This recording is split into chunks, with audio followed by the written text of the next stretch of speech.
Tonight we're getting our first look at the person of interest in the series of stabbings in Davis that left 2 people dead and 1 critically injured.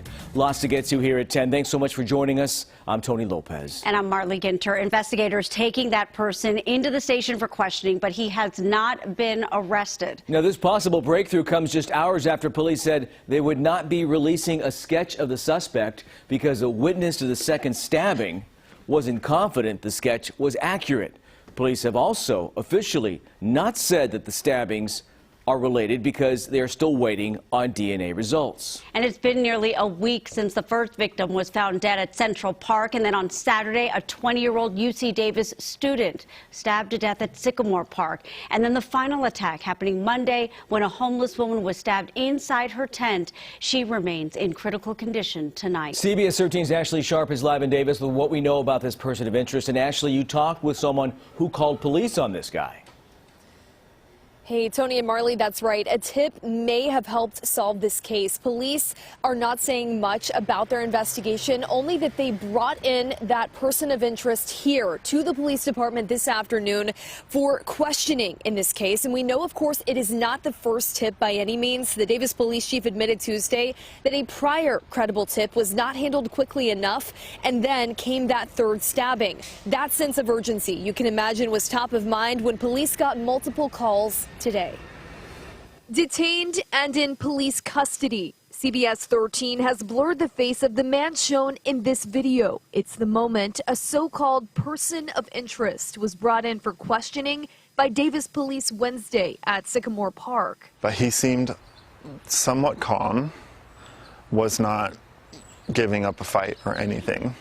Carlson not only witnessed it firsthand, he helped Davis police find what could be their needle in a haystack, a man matching the stabbing suspect description. And I noticed that they had long curly hair and they had the Adidas pants that they've been talking about. He doesn't call himself a hero, but he called in a tip Wednesday at Sycamore Park, where he was leaving flowers at a vigil for the victims, when he saw this man walking the park alone. They were being a little bit sneaky, I would say. And my first thought was, wow, this guy could be scoping out the school. And that is very scary. Police were there minutes later, a call that just might crack the case. Monday night, another tip to police came from Isaac Chessman, who says he had a close encounter with who he thinks is the same suspect. I say, you look just like the dude that they've been describing that have been stabbing people. And then he just takes off around the bend. Startled by a man dressed in black with long curly hair who seemed to be scoping out where he and his fiancée were sleeping, fearing they were a target. He's killing off innocent, vulnerable people. And whether they're homeless or housed, it doesn't make them no less than a human. An arrest now the only thing that will calm the fears of this Davis community. I'm a little bit more calmed down, but I'm not completely relaxed. Waiting with bated breath. Hopefully, this is all over. Hoping the person responsible for a string of stabbings is, in fact, off the streets.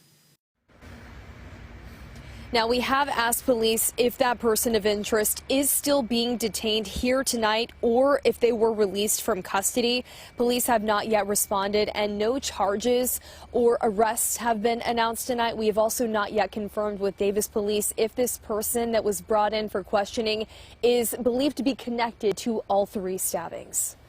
Right. Thank you, Ashley. We do have still a lot more to dig into on that. Thank you. And now Ashley said no official arrest has been made, but here's a description of the suspect. A man with a light complexion, curly hair, who's between 5'6" and 5'9". He was seen wearing black shoes and had a brown backpack.